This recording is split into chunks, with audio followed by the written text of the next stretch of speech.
Olá, estamos aqui em mais um programa Nutriação. Hoje o nosso tema é muito interessante, que nós vamos falar sobre colesterol.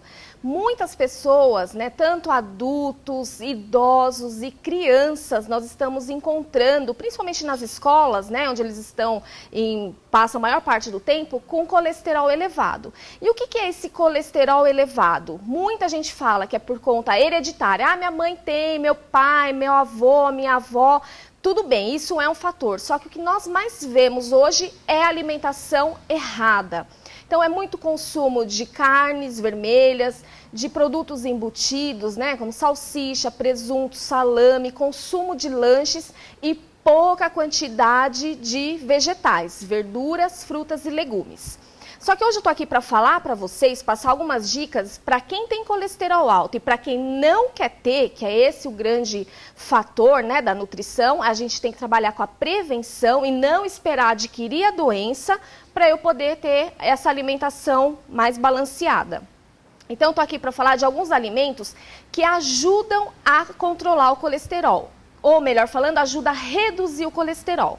Aí na sua casa, se você tem um exame de sangue, né, um hemograma, lá está escrito HDL, que nós consideramos como bom colesterol, ou está escrito aí, esse está escrito LDL e VLDL, que é o colesterol ruim. O que acontece? Esse HDL ele tem que estar mais elevado para poder o ruim reduzir.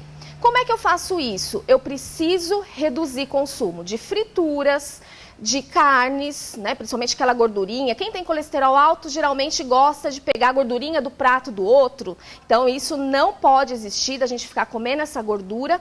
E um esclarecimento muito importante é: colesterol é somente de origem animal. Então, por isso que quando a gente fala, olha, óleo vegetal eu posso consumir, mas fritura não. Por que essa diferença? Porque o óleo vegetal, no processo de temperatura alta, no processo de fritura, ela vai saturando, vai ficando como se fosse a gordura animal.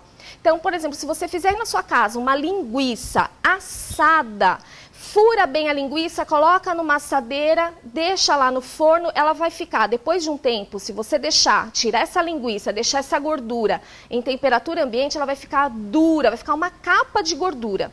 E essa gordura é que é o colesterol.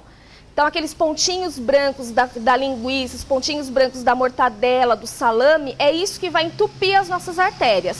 Então, a gente precisa evitar o consumo desses alimentos. Não é proibido, mas eu tenho que evitar, né? Eu tenho que ter outros alimentos no meu dia a dia.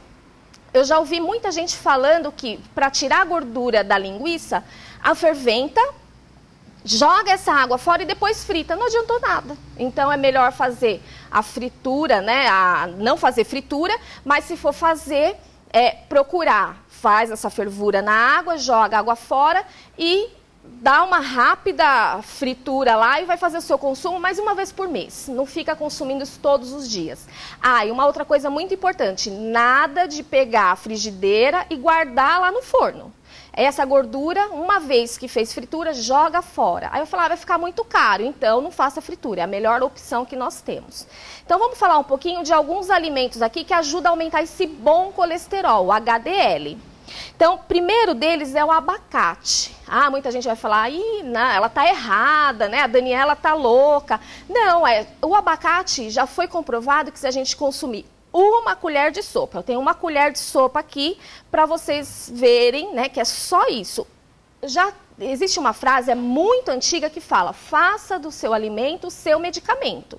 Então, nós temos que tratar o alimento como uma dose de comprimido, uma dose diária, nada em excesso. Então, o abacate, uma colher de sopa, de preferência em jejum, todos os dias.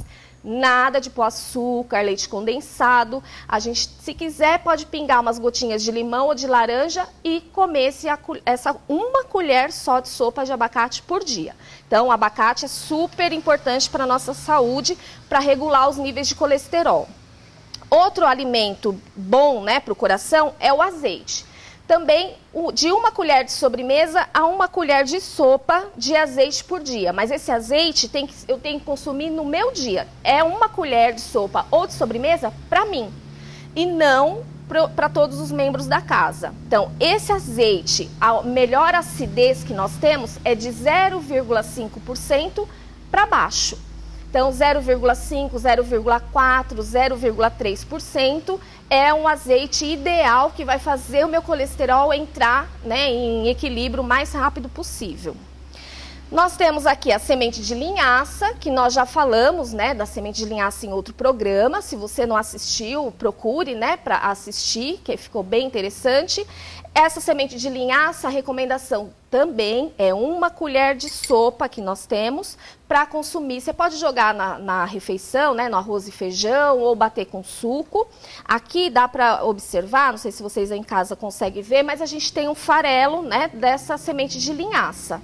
Tá? Então, se eu não triturar essa linhaça, ela não tem ação nos meus níveis de colesterol.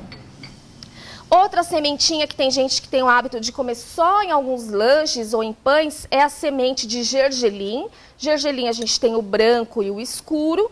E também a recomendação é 1 colher de sopa por dia. Veja bem, se você comer a linhaça, eu não vou comer a semente de gergelim. Então, vai variando até mesmo para não enjoar, né? A granola é uma outra boa opção. Ah, posso comer a granola com açaí? Até pode. Açaí é uma fruta, né? O batido aí com guaraná é super interessante porque tem ferro. Mas eu não posso ficar comendo com uma grande quantidade de açúcar. Então, a granola, vamos lá voltar para o nosso colesterol. A granola eu posso estar ingerindo também 1 colher de sopa de manhã ou à tarde, colocando na fruta, no iogurte, né? Para a gente estar fazendo o consumo dessa fibra. E na granola é uma mistura de cereais, né? Eu tenho aveia, que também ajuda a reduzir o colesterol, que é o próximo aqui que eu vou falar para vocês. A uva passa também ajuda nesse processo. A aveia eu posso ingerir 2 colheres de sopa por dia. Então, essa aveia tem flocos finos e flocos grossos e consumir ou numa forma de mingau, ou com frutas, também num batido com suco, mas aí se for bater com suco, ingere rapidamente, porque senão ele vai ficar bem inchadinha, né, essa aveia. É alta quantidade de fibra e a aveia também ajuda no processo de controle de colesterol, pressão alta, diabetes. Outros 2 alimentos que eu tenho aqui é a castanha do Pará, ou castanha do Brasil, como é conhecida agora, e as nozes. Eu vou consumir 1 castanha do Pará por dia, só 1. Tem gente que fala, mas eu como 200 gramas por dia. Não, 200 gramas vai começar a fazer o processo inverso. Então, o que é o processo inverso? Vai começar a aumentar o meu colesterol. Então, 1 por dia é o suficiente para reduzir esse meu colesterol ruim e aumentar o bom.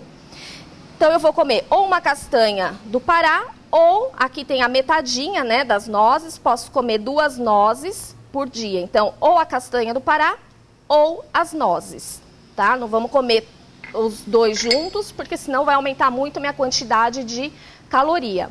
Esses alimentos, geralmente, são conhecidos por terem muita quantidade de caloria. Todo mundo fala, mas abacate tem gordura, castanha tem gordura. É justamente essa gordura que faz bem para o coração. E como vocês podem perceber, tem um alimento aqui de origem animal, que é o ovo. Então, o ovo, antigamente a gente não recomendava de forma alguma, né, o consumo. É um alimento de origem animal, é o único alimento de origem animal que a gente pode recomendar. Então, o consumo de 1 ovo por dia, 3, 4 vezes na semana, muito pelo contrário, não vai aumentar colesterol, vai reduzir, porque dentro da gema, é na gema que tem as gorduras boas. Então, se eu consumir esse ovo, nada de fazer ovo frito. Então, eu vou fazer ovo cozido, ovo pochê, e aí eu posso combinar, né? Posso pegar o ovo, colocar o azeite, que já vai fazer bem para o meu coração. Posso fazer um mingau de aveia e colocar a castanha ou as nozes, com pouco açúcar, e fazer o consumo desses alimentos no meu dia. Então, o que eu tenho para falar para vocês sobre colesterol alto é isso, são alguns alimentos, algumas dicas que a gente pode consumir no nosso dia a dia e a gente ficar muito mais nutrido. Conto com vocês no próximo programa, até lá!